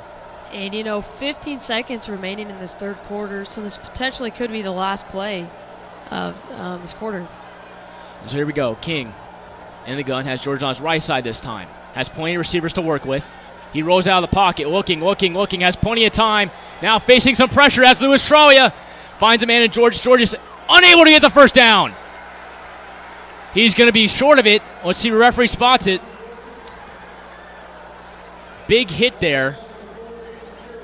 And now if you're Bishop Carroll, you have got to be thinking, at least, considering the possibility of going for it. Now, that being said, if they don't get it here, Capon's going to be in amazing field position. Yeah, this is, could be a deciding factor of this game, this play right here. There we go. QB sneak does not look like he gets there. Let's see where the referee spots it. This could be one of the most key points of the game. That's the end of the third quarter, so the referee's going to have plenty of time to talk about it. And that will be a Bishop Carroll first down. And the drive will continue. However, it will continue after a break, as that will be into the third quarter. And so, Capen's caught a couple of breaks. Carroll catches one there. Capen, again, we talked about the fact that even though Carroll gets some big plays or even a monumental play like that one, they cannot get down on themselves, have to take it one play at a time, and have to give 100% every single time they're out there. Yeah, and they got to be, happy with how they played those downs. Of course, you sometimes can't control that quarterback sneak. It's just all the offensive line. But they need to build, use that confidence of how they played those downs and use it to get a stop here.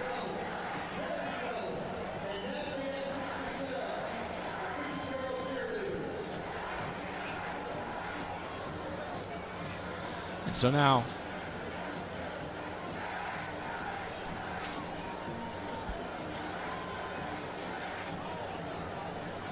Carroll will come out here. He'll face a 1st and 10.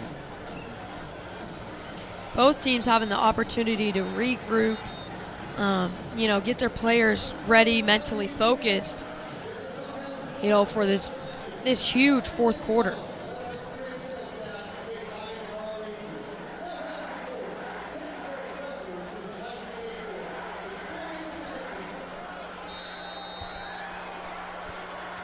And here we go. That's Mr. Graver there. Shout out to Mr. Graver, our Catholic social teaching teacher. Great to see him here. And now Green in trouble, finds Holthusen. And Holthusen will get out of bounds.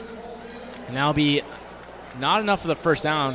However, that's going to shut him up with second and about 4. And if you're Cape Mount Carmel, again, got to take it one play at a time and have to stay focused. And we'll need to get a stop on this drive. Now King takes a snap, looks in trouble, takes up the middle, and he's going to fight forward. He's going to be short of the first down, it looks like. Oh, no, excuse me. He'll get it. He'll get the first down, just barely there. And now on the Capen side of the field. Yeah, good job by King there, lunging forward and getting that first down.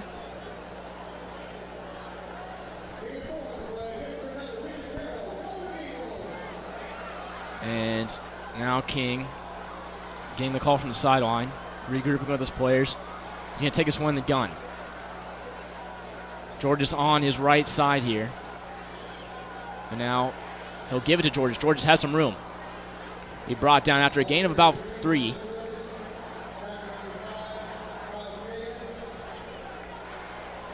And now Capen switching out some personnel. Needing a stop on this drive. And Carroll, opposite perspective, but putting a score on this drive could potentially be a nail in the coffin. Yeah, it would be, ideal for the Golden Eagles to score here, have a little bit of cushion, be more comfortable. And now King takes a snap, hands it off to Georges. Georges on the outside, unable to get away from Nathan Fury on the outside. Now bring up 3rd down. And if you were in 4th down territory on your own side of the field, you have to believe that Carroll's going to be in 4th down territory on their opponent's side of the field. So here we might just see, either a short pass or, even just 2 run plays trying to get the first down. Yeah, and again, another crucial moment for Capen's defense to try to capitalize here and get a stop. And so here we go. On 3rd and 3, it's King in the gun. Has 3 receivers on his near side, 1 on the far. Hands it off to, face the handoff to Georges. Completes it to Holthusen. Holthusen fights forward, and that's going to be enough for the first down and then some. That's another first down for Carroll. And they continue a methodical march down the field. And with as much time as they're chewing off the clock, a touchdown here could be the deciding factor. Yeah, the time does matter, remaining in the game, and it makes it difficult for Capen, already down, to just to have enough time to get those points on the board. And if you're Carroll, you don't want to pass too much just in case of an interception. And now a fumble is going to be fallen on by the quarterback, Jackson King. Not something you want there if you're Carroll. That's a loss of 3 on the play. Or no, excuse me, a loss of even maybe 4. Actually, no, it will be 2nd and 13. I was waiting for the referee to spot it. It's now Carroll facing 2nd and a decent distance. Here comes King. You got to be thinking he's going to look to pass here. And he's going to keep it for himself. Going to be brought down short of the original line of scrimmage, maybe just a gain of 1. Now facing a 3rd and long. And yes, there's going to be no gain on the play. Be 3rd and 13. Yeah, and great job by Adrian Turner there, wrapping up and getting King down. And now, Capon really just needing to capitalize here. We talked about, taking it one play at a time. This is that one play you're going to have to capitalize on if you're KMC. And now King takes a snap, fakes the handoff, looks to throw, has a man that's incomplete. And no flags thrown. That's going to bring up a 4th and 13. Great defense and coverage by, again, Jackson Daniel, making huge plays for this defense. And, we're going to see what Carroll is deciding to do here. And, King is still on the field. And it looks like they're going to stay out there for 4th and 13. And, Sophia, I can't say I hate this play call. Still deciding, and they're going to stay out there. And I can't say I hate this play call. I mean, best case scenario, you get the 4th down conversion. Worst case scenario, you're putting Capon within their own 30-yard line, potentially.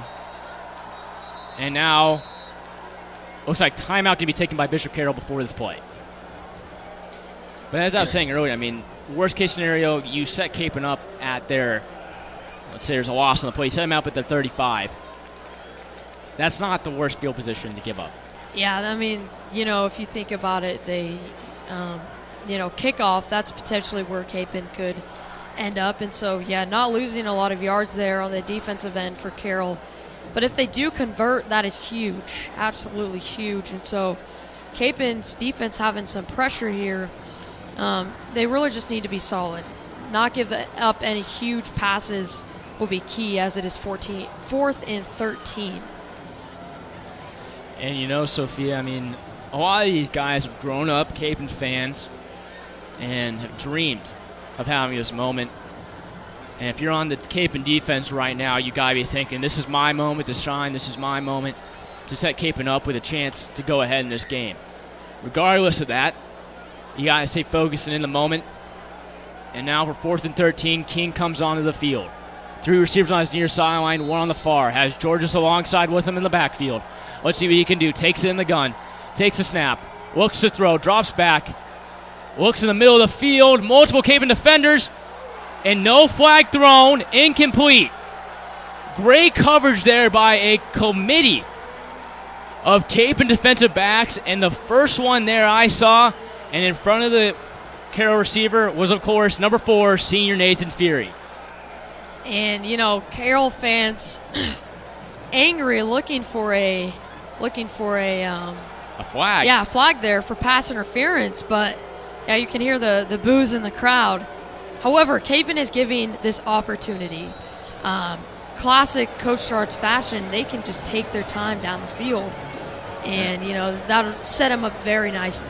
And that's exactly what you want to do. But, Sophia, a big thing here is not going to be paying attention to the clock, but instead just taking it one play at a time, trying to get points on the board. Elias, with this first carry, isn't going to go very far. Like we said, Sophia, it doesn't matter how much time you take off the clock, you can't get a score up on the board. So, again, taking it one play at a time, taking it as it comes. That play, maybe a little bit of a minor setback. Let's see what Capon can do on 2nd and 10 after the Elias run good for no gain. You got to be thinking, Gabe, the emotions and, the nerves running through, both teams' players, but especially Capon, as this rivalry has been huge over the years. Now Elias Gonna get a little bit more on this play. Sorry to jump in there, Sophia. But that will be a good for about 3rd and 5. And Sophia, if you're keeping Mount Carmel, are you thinking, you have to go for on 4th down? Oh, for sure. I think you got to take a risk, and hopefully here on this 3rd down, they make some process. Ideally, get a 1st down, but try to move upfield to make it easier for a 4th down completion. Now Hamilton on the play action pass, looks downfield, overthrown, still gets it to Will Antio. Antio doing a great play on the ball there, really watching it. As that ball came in, it obviously was looking a little bit deep, but Antio was able to turn around, make that read. You see it on the replay here. He takes a few steps back, goes up, able to secure the catch, get his feet in bounds. Just perfect execution by the K-State commit. Now on 1st and 10, Elias gets the handoff. Elias back to the outside, and he'll be good for about 4 yards before he goes down. But yeah, Sophia, we talked about Capon going with a methodical approach, but that's not what we're seeing here. We're seeing them, no huddle, trying to get Capon, trying to catch Carroll on their heels, and that's exactly what they're doing. Just, positive gain after positive gain. We'll see what they can do here. And now Elias takes a handoff. This time going to be stopped short of the 1st down marker after about a gain of 1. Brings up 3rd and short. Actually, no gain on the play. And Sophia, like we said, here's another 3rd down. This is an instance where you have to take it one play at a time and really just looking to get a 1st down. And, Capon, letting the clock tick just a little bit, taking their time. And Sophia, a lot of people came into this game thinking it was going to be a blowout and that Carroll was going to be beating Carroll on almost all cylinders. As timeout going to be taken, looks like by Capon. And, rightly so, people, Capon as an underdog. As, Capon is ranked 59th in the state, 14th in 5A. But Carroll is ranked 22nd in the state and 4th in 5A. And so just look at numbers wise and rankings. Obviously Carroll, is the upper dog, but there's a lot of things that you can't always go off the numbers. And other games played, as Carroll beat Northwest and Capon getting slaughtered by Northwest, but seems to be a really close game. So both teams doing a great job playing each other close. And as you just said, just a great game all around for everyone watching at home and in the stands here today. And now coming back on the field for 3rd and 3, Hamilton. What do you think is going through his mind right now, Sophia? We talked about earlier in the game and even in the pregame, he's definitely has some rights or some wrongs he's trying to right here tonight after the last game. Yeah, it's important for him to stay relaxed, and he cannot put all the pressure on himself. Something quarterback can't do. Now Elias going to be short of the 1st down marker. Let's see where the referee spots it. It'll definitely be 4th down. And they're going to say no gain. So Capon in a tough spot here, needing a 1st down and needing 3 yards. So not quite short enough for a QB sneak or even a fullback dive. But with 3 yards, definitely manageable. But still, that could feel like a mile sometimes when you're in that backfield. Now Hamilton actually going to drop back a throw. He has Nathan Fury. Incomplete. That will be Carroll ball now with 4:52 left to go in the football game. And if you're Carroll, you got to think they're just going to run out the clock. Yeah, definitely the strategy they're going to take here. You can't just run it out because, you only have so many, yards to, run the ball. But that being said, they're just going to be looking to, as much as possible, run clock and potentially even put a score up on the board and, put a nail in the coffin here. Yeah, Nathan Fury obviously frustrated, didn't get that catch.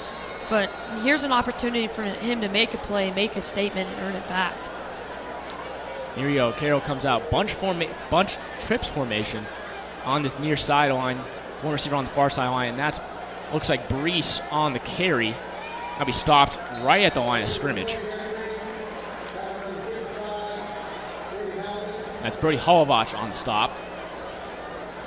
And Holovach really coming into this game and making a couple of statements and being a key contributor to that defensive line, especially in the run game. Yeah, and this is really his first year playing varsity. His last year tore his ACL. And so great for him to come back healthy and help out this team on defense. And so, like I said earlier, I mean, Carroll going to take as much time as they need on this drive. Now 2nd and 10. As King hits the line, takes a snap, fakes the pass, and instead hands it off to Brees. And Brees going to be stopped after a short gain. And actually, looks like no gain on the play. So it will be 3rd and 10. And Capen's going to use another one of their timeouts. This is a key play in the game. But Sophia, I mean, is it key enough to use one of your 2 remaining timeouts, especially when you're down towards the end of the 4th quarter? You know, I trust Coach Schartz. He's been in the game a long time. I'm not really sure what his strategy is here, but I'm sure, you know, obviously the defense has been lacking a little bit this game. And so regrouping those guys, getting them to execute. And then he definitely has faith in the offense. They've gone through game-like situations in practice and know these type of situations, and so they're ready to execute. And Sophia, you know, a stop here is almost going to guarantee a punt. It's hard to imagine that Carroll would go for it unless it's, you know, a 4th and inches. But they're probably going to be looking to pass here, which could be huge. And now a weird defensive formation for Capen. See if it works out for him. And now King looking to throw has Blasey. Blasey turns up the field. And Sophia, huge play for Bishop Carroll. That keeps the clock rolling and sets them up in Capen territory. Great read there by King. And, you know, Blasey with his absolute, you know, blazing speed, you know, for lack of a better term, is able to get in front of those 2 Capen defensive backs and secure the catch. And then additionally, you know, turn up field and get a couple extra yards after that. Yeah, Blasey again just really contributing to Carroll's offense this entire game, making huge plays. And now let's see what Carroll does on this down and distance. 1st and 10 at the 41-yard line of KMC. Now King hands it off. Looks like that's Georges on the carry. No, excuse me, that was Brees on the carry. And the whole Capen defensive line in on that tackle. Primarily, looks like the linebackers also came in. That's Nathan Fury on your screen right now. And of course, Adrian Turner being helped up.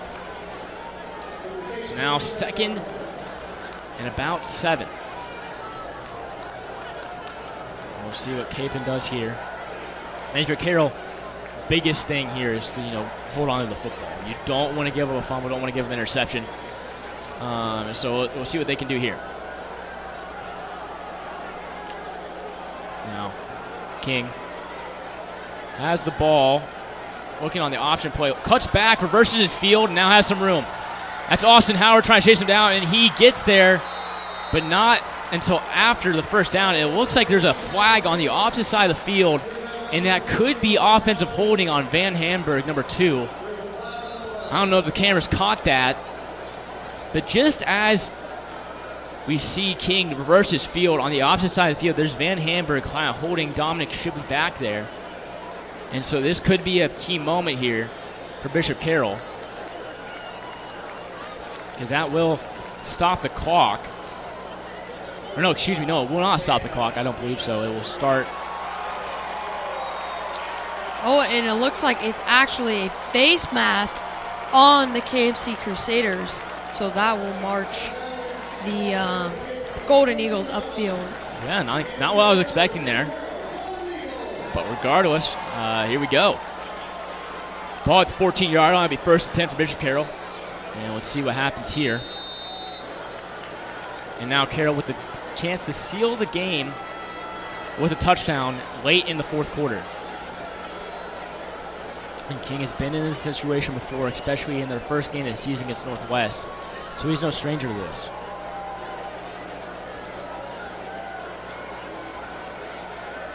Here's King. Comes out, 2 receivers on his near sideline, 1 on the far. Now a handoff to Brees. Going to be stopped at the line of scrimmage. Clock continuing the roll.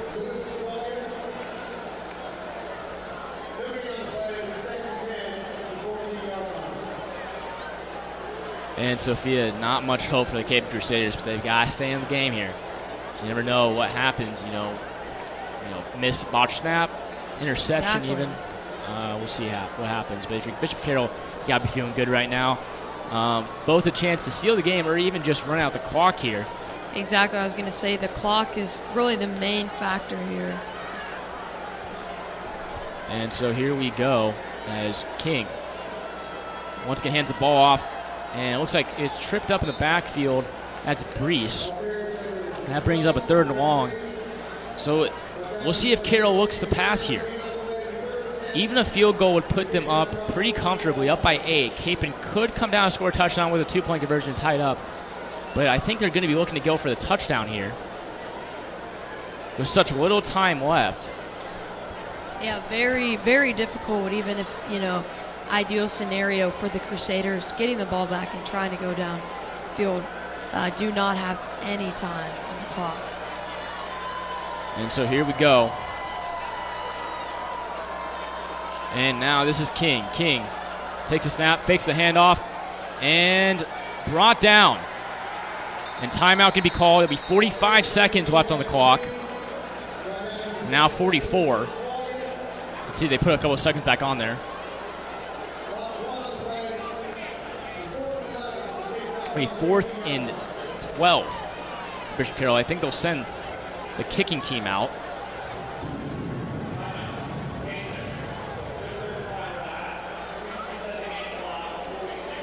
And props to Carroll on this drive, just chewing down the clock, making it very hard for the Crusaders. I assume they're going to go for this field goal there, or field goal here, and then Capon's going to do what they can do with the limited time on the clock that they have. And now here we go. Capon coming back out. Defense is going to stay out there, and it looks like the offense is going to come back out as well. Or no, excuse me. It will be the kicking team. But looks like Capon's going to be safe and keep the defense out there, as it won't make too much of a difference if this kick goes. I mean, it would make a difference just because Capon can either go up and ahead or tie it, but we'll see what happens. Oh no, they're going to keep the defensive starters out, but they're going to line up in a field goal block situation. Botch snap, and now it's Hudson Lee running with it, and that is no good. That is huge. And it's huge for Capon. It's huge, but Sophia, they still have a long way to go. Down by 5 points with 41 seconds to go and no timeouts. Capon's going to have to get down the field and out of bounds. And Sophia, special teams is something that Carroll's going to have to fix up on as we head to the final stretch of the regular season. That's the second botch snap. The first one a little low, and the second one now high.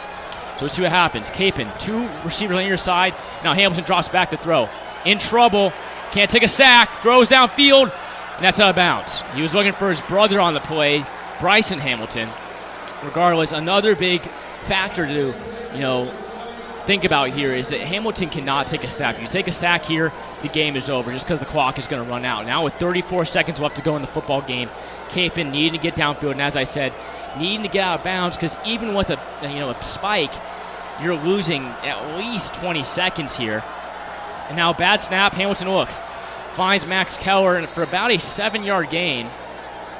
And, that's going to help, but again, got to look downfield. Yeah. Good job, though, by, gaining a little bit of yardage there, getting out of bounds, stopping the clock. Now Hamilton drops back to throw. Looks for Keller again. This will be out of bounds. Now 28 seconds left to go, and that also brings up fourth down. Another thing Capon has to look for. And so, Sophia, it's looking bleak, but Capon still with a chance here, needing to convert. Personnel change. And now Elias Tralia and Nathan Fury head out to this near sideline. And you got to wonder what they're going to have drawn up here. Hamilton looks. Throws for Ancio, has it. Ancio gets out of bounds. That's enough for the first down, stops the clock with 23 seconds left to play.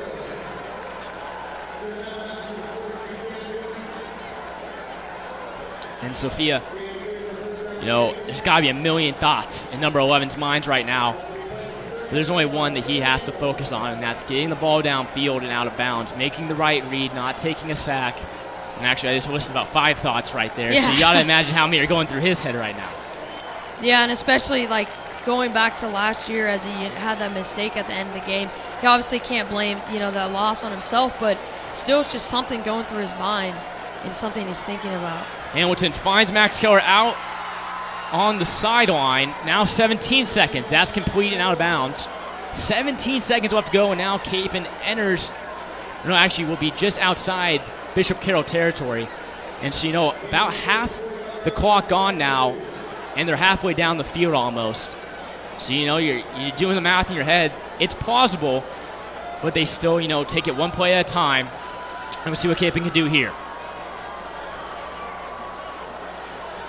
And Sophia, you got to be having flashbacks to last year's Holy War. Dylan Hamilton having this almost identical situation.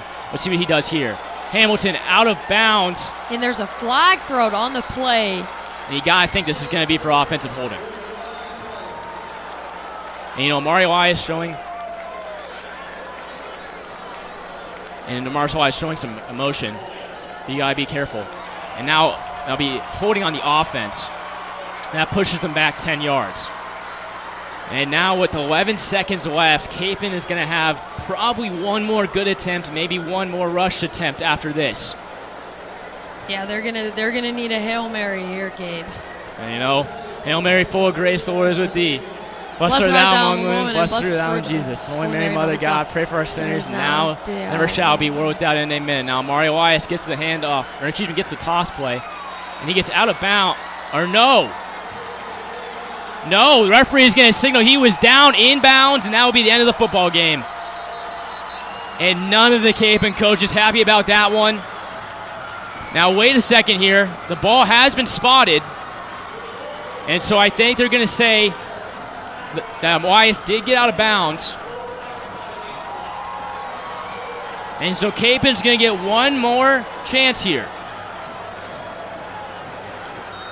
And let's see what we can see on the replay. And you can't see a great shot there, but it looks like his foot got out of bounds. And so Carroll's going to take a timeout. And with 4 seconds put back onto the game clock. And it looks like now in the 5th quarter. Yeah. Don't know how that happened. Never seen a 5th quarter in football. But regardless, if you're Bishop Carroll, you just got to prevent a big play from happening. If you're Capon Mount Carmel, you're praying to the Lord Almighty, something does happen. You know, on the Feast of the Holy Rosary, Hail Mary would be nice. But both teams being Catholic, not sure if God has a favorite here. And so let's see what happens. It hasn't happened in 23 years. Let's see what happens on this final play. Now, Capon will have 3 receivers on that far sideline, 1 on the near. That's Will Ancio on the near sideline. He's probably going to be Hamilton's best option. Now Hamilton in trouble, throws a prayer up, now be deflected and out of bounds. And that will be the game. Bishop Carroll 26, the Capon Crusaders 21. And for the 3rd year in a row, Sophia, the Holy War is decided by less than the score. I mean, you got to be thinking, wow. Yeah, it's brought us some great entertainment over the years. And just, sad, obviously, for the Crusaders. But props to Bishop Carroll for yet again coming out on top in this great rivalry. and Sophia, great overall game. As we mentioned previously, there weren't a lot of people that thought this was going to be a good game. They thought it was going to be like a lot of the Holy Wars of the past have been, a Bishop Carroll, blowout. But, great game nonetheless, and you can't want anything more as a football fan, especially a high school football fan. And so, both sides gave it the best shot, and, season's not over. Yeah. I said it last year, and I'll say it again this year. Season is not over, and so we'll see both these teams finish off their regular seasons and then head into the playoffs as potentially, top 3 seeds. And so, regardless, we will see you next week back at Stryker for Capon hosting the reigning 4A state champion St. James Academy, and then Bishop Carroll, of course, going back out west to finish off their season. And regardless, I've been Gabe Breidenbach, and this has been the Holy War. I'm Sophie Jamino. Have a great night.